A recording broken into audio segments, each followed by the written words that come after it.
Greetings all, you've stumbled upon Esoteric Babble. Our discussion in this episode is going to concern duality in the tarot. And we're going to take our point of departure from looking at the cards, the Magician and the High Priestess. That's actually cards number 1 and 2 of the Major Arcana. We find dualities a lot in life. We've left and right, good and bad, day and night, positive and negative, hot and cold, the profane and the sacred, the exoteric and the esoteric, sort of the revealed and the secret, or the secretive. And the tarot, because it is a pictorial representation of life and sort of the energies of life and the cosmos, at least the cosmos as perceived by people, it acknowledges these dualities. And so, of course, when we see the Magician and the High Priestess, the first, if we just very quickly glanced at those two cards, we would see a distinction, of course, between male and female. And so what can happen is that we can sort of use this as a way of understanding what are often referred to as sort of the masculine traits versus the feminine traits, sort of like in the yin and yang. And it doesn't necessarily mean even, if you started from scratch, you may not see things exactly the same way. One thing that the tarot is good at doing is presenting us not only with not only does it describe reality in a certain way, but it gives us a means then of not only applying that to our own lives, but to sort of when we go back and interact by reading, maybe even viewing art and so on and so forth from the preceding centuries in Europe, or, the sort of works that have sort of, we could describe as being sort of Eurocentric or having, come from people who've come from Europe. It gives us a way of like understanding symbolically these things. So if you were to look up yin and yang, and we will have occasion to get into yin and yang on a further episode, we may not see things exactly the same, although I think that there's a lot of overlap, and it has sometimes to do with like sometimes just the physical characteristics. But I wanted to get that out there, that I think one thing about tarot and astrology is it, whether you would think that you personally would come up with, or that even, if you examine other cultures, if other cultures would sort of analyze things or break things down along the same lines, it's sort of important to see things this way, because it does give us sort of a way of understanding what perhaps has sort of been made esoteric and somewhat hidden in the past, and it gives us a way of like discussing that. So anyway, if we talk about these two cards, the Magician, I think, is obviously like the adept, and the Magician is not only represents the intellect, but someone in control of the intellect. Sometimes we think about Hermes Trismegistus, the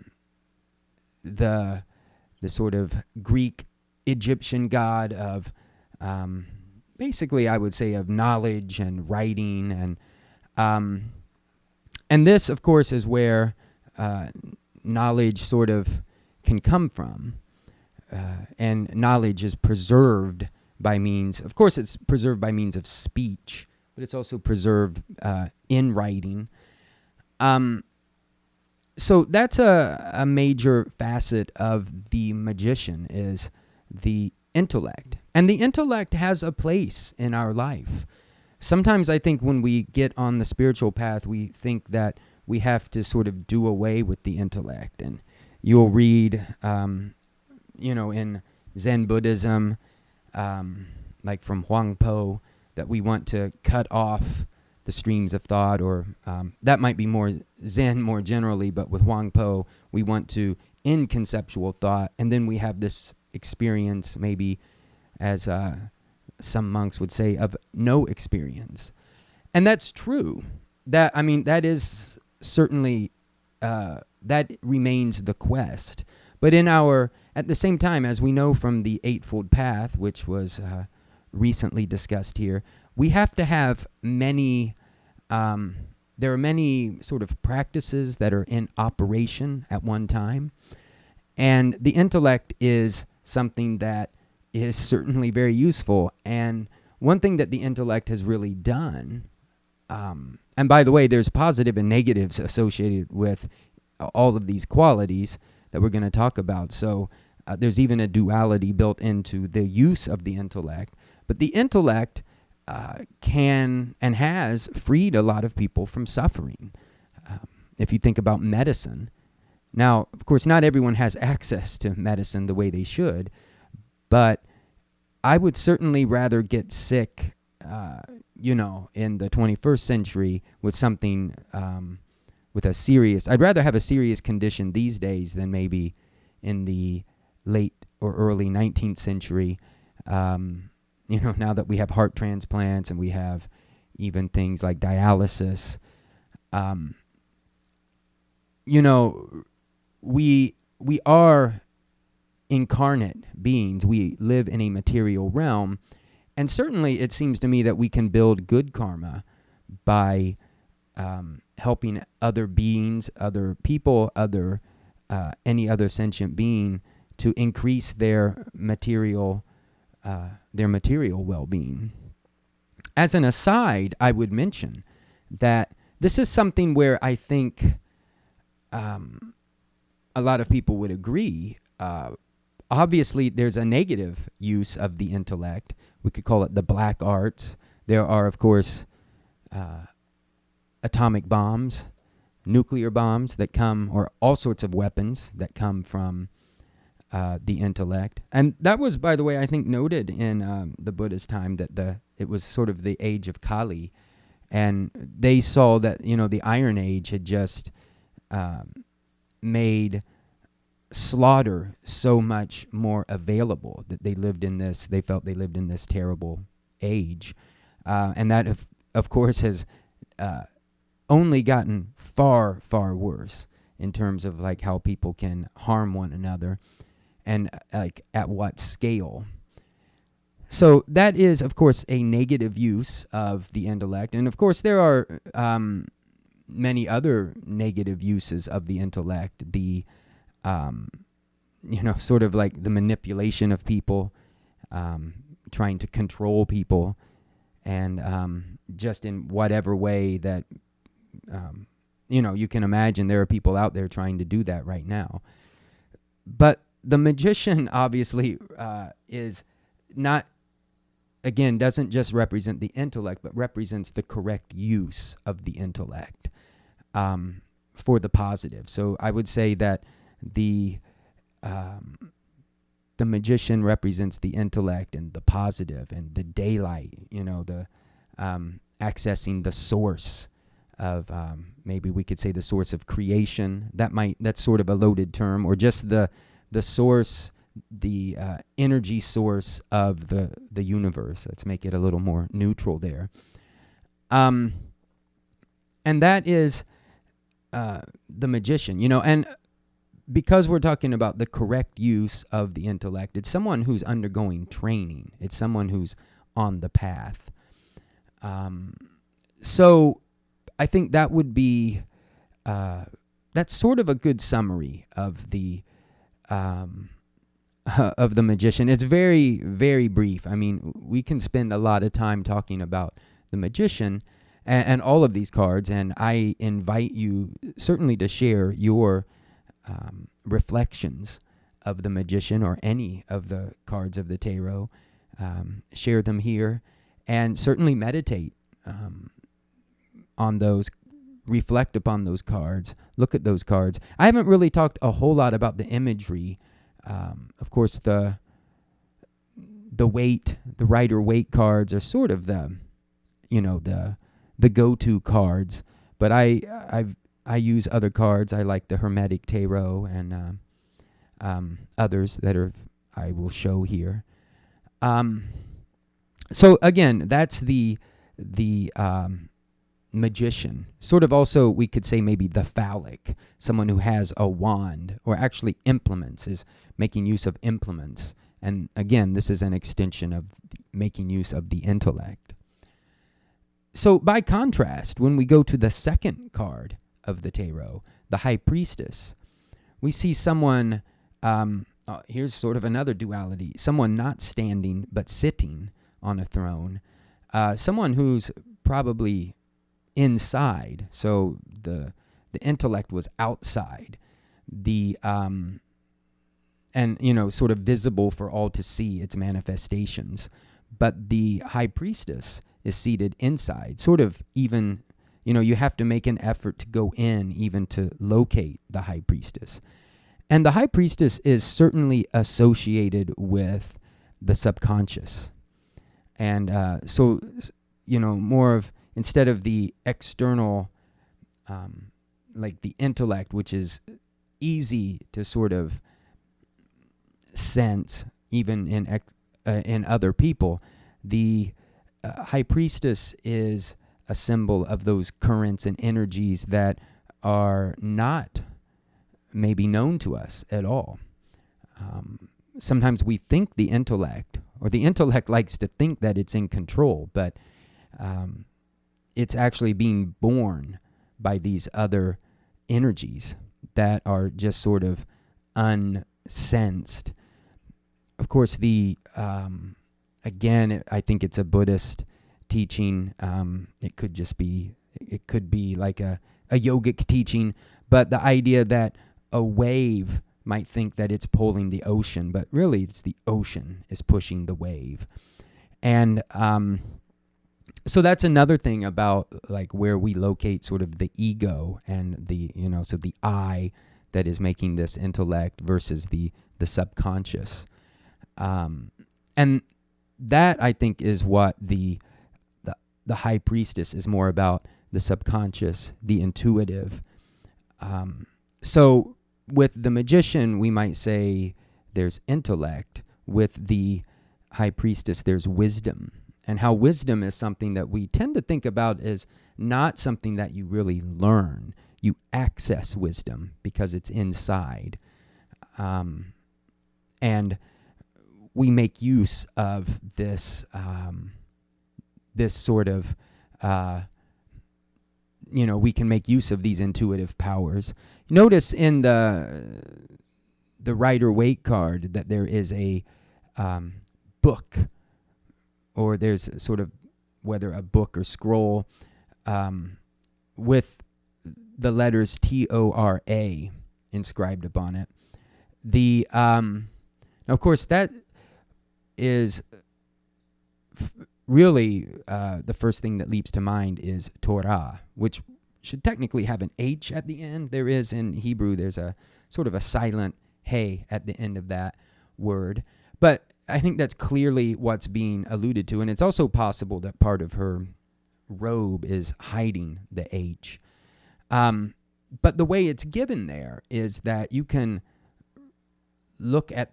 sort of see that as an anagram for Torah. Not for Torah. Torah you can see as an anagram for tarot. And you could also see rota, which is Italian, Latin. I'm not able to speak right now. Is Latin for like a wheel, which comes up in the tarot, the wheel of fortune specifically, and we see a wheel in Buddhism. We've talked about that. And you could also see like maybe we could start to see the beginning of orat, or like oration, which we think of as like speaking, but could also have the meaning really of prayer. So, like ora pro nobis, and you hear that in the Catholic Mass, the Latin Mass. So that's sort of, I think, a good overview of the High Priestess is that she is the she's representing the sort of the secret, the esoteric, the intuitive. And again, in the rider-waiter, you see her sitting between these pillars of duality, which is kind of interesting. You know, we've talked about duality, and here's like a physical manifestation. She's in between those pillars. And notice also, like, there's this veil with pomegranates, and that is, there's just no way around thinking about that as sort of, the whole card is sort of presented as the vagina, you know, like the entrance or the exit from the womb. But, you know, obviously this is the feminine. And if you see the, I believe there is an esoteric tarot. I'll try to put the link in the description. I have it. It might just be called the Esoterico. It's even more evident, because there the High Priestess is being represented almost as we would think of Eve, just standing in a forest. She's standing between trees, but she's holding the pomegranate out, and it definitely has this, you know, it certainly has this, seems to be a representation of the vagina. And not only that, but of course, fruitfulness, the result of action. And, you know, so the feminine, of course, are the ones who bear the seed, and they are from whom all life comes. There's no question that this is the source of life. And again, in the rider-waiter, we see a river coming out. We see water. Now, like Paul Foster Case says that the water is, the water and the moon are symbols of the subconscious, and also symbols of the soul. Or, so some people would say the soul. If you're Buddhist, you might just say the conscious energy that transmigrates or passes between bodies. You know, at death, there's a transferal of consciousness, and that is what these waters and the moon represents. I should have said earlier, the magician, also the letter that is associated with the magician, the Hebrew letter, is bait. And the word, or the sort of the meaning of that character, is a house. And you'll hear that, by extension, it could mean a temple, like Beit Lechem. Bethlehem would be the temple, literally, of bread. And I was told once by a Hebrew professor that that was a reference to, like, one of the planets. I've never found that. Someone had questioned him on that and said, well, how do you know that? And he said, well, just look it up. I don't know about that. I'd be interested if people who are really well-versed in Hebrew and Kabbalah, maybe, or know more about that. That has to do with lechem, not so much with bait. So bait, a house is something that is built. It doesn't occur naturally. Later in the tarot deck, we'll see the tower, or the destruction of the tower, the falling tower. And that is sort of an overreach of building. That's an overuse of the intellect, which ends in ruin. And there we can contrast building with growing, things that occur spontaneously. So, but going back, the magician certainly has these qualities of the builder, you know, like the masons, for instance. The Hebrew letter associated with the High Priestess is Gimel, and that word, and we won't get into it right now. We will at some point talk about like Hebrew and just Semitic languages in general. They have like this, what's called a triliteral root, and you tend to change the vowels. So instead of gimel, at times that word could be gamel, and in like some Semitic root, if not Hebrew, but I think it's that too. And that is extremely close to our camel, and that's exactly what that means. And using that imagery, Paul Foster Case mentions that it was the camel that opened up sort of commerce or like connections between peoples over vast areas in the desert. And we could see that between, our subconscious, we could see that as a way of linking us. The camel also with humps sort of hints at the crescent moon, perhaps. So that's another way to bring that image in. I should say that those Hebrew letters, they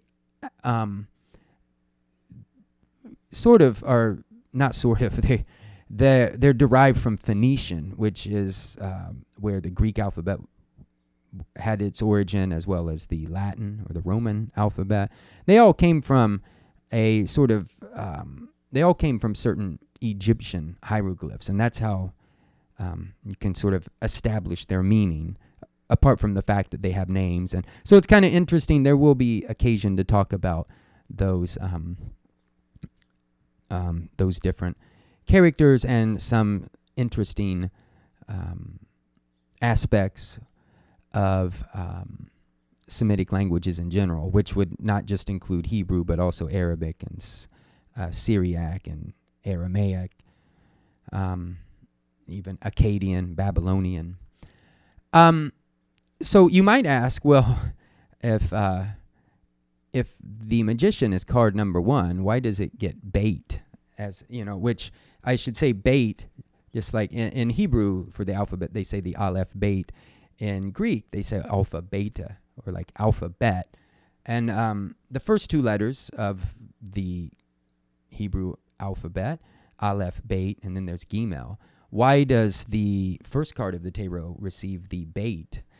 And that's because the aleph is assigned to, at least in some versions of the tarot, is assigned to the fool. It's also interesting. It has a really, there's another interesting reason why bait is assigned to the magician or the builder, the creator, because the first word of the Torah, in which we call the first word of the book of Genesis, which was actually called Breshit, is Breshit. Breshit bara Elohim et Hashemayim et haaretz.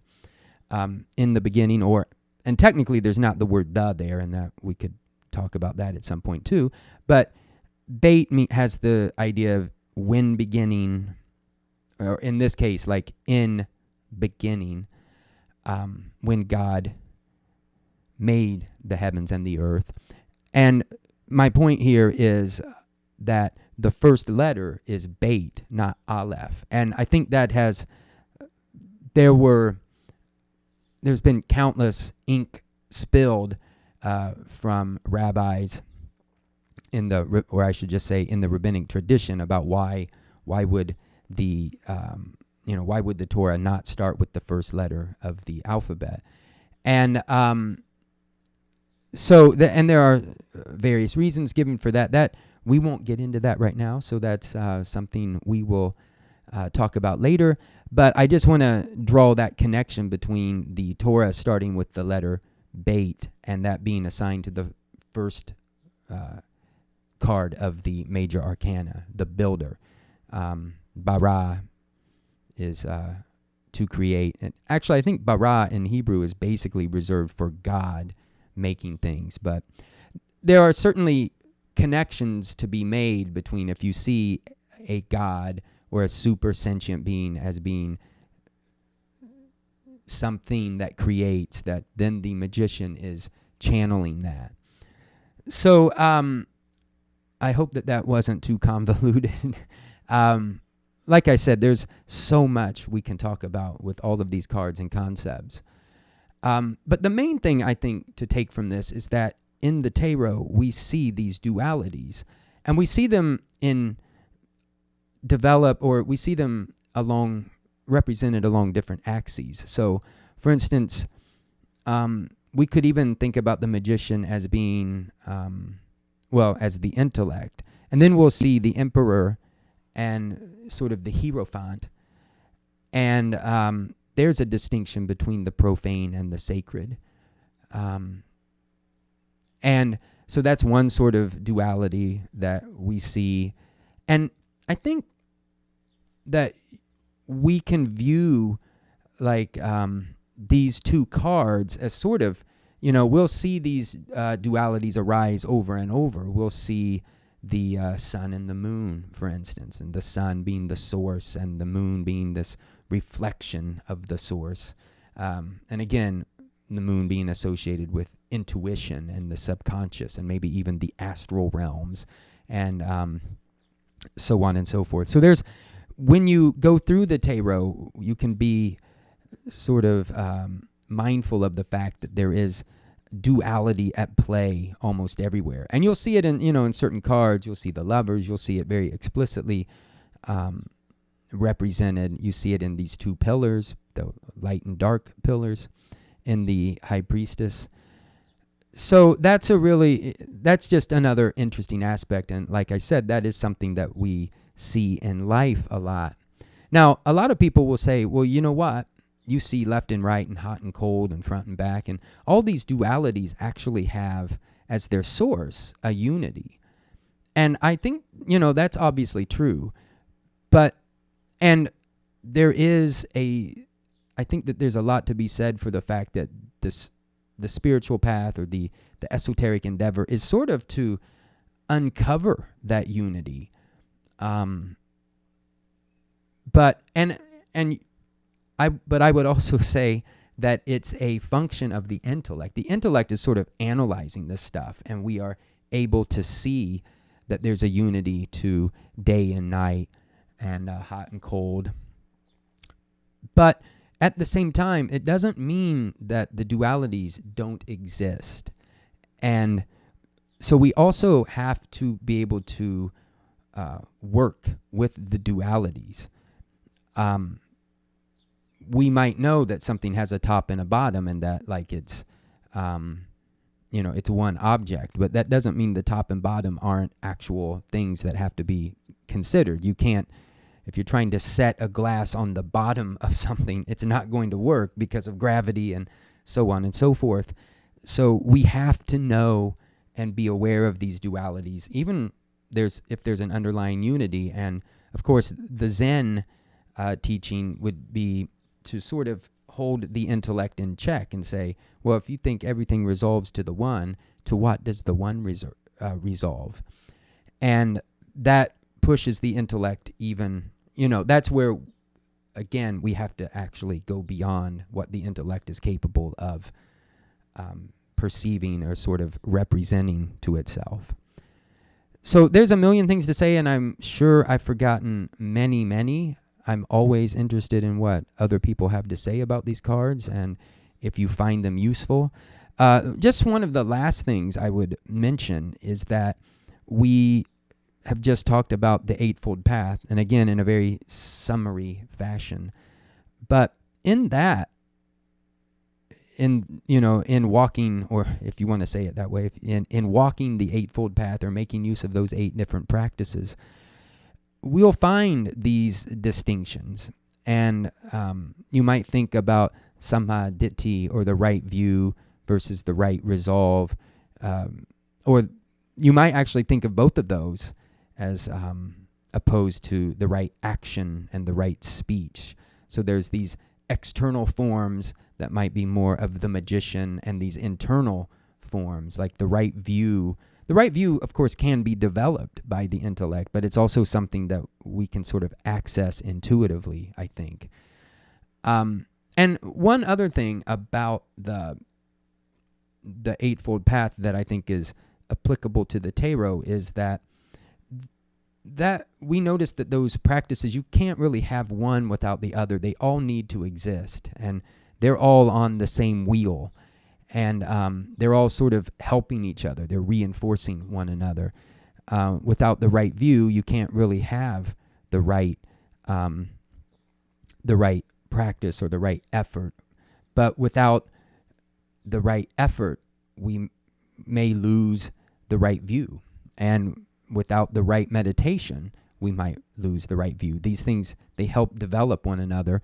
And I think that is true of the tarot. We'll see that it's actually, there's sort of there's an interpenetration of all of these, of the ideas of duality and just of the currents that run through the cards. We'll see them sort of, they're basic ideas that sort of come up in different guises. And that, again, is a way of sort of thinking about reality, of the way that there are these underlying currents, and they produce the various forms that we know of as like just our material world, the phenomena.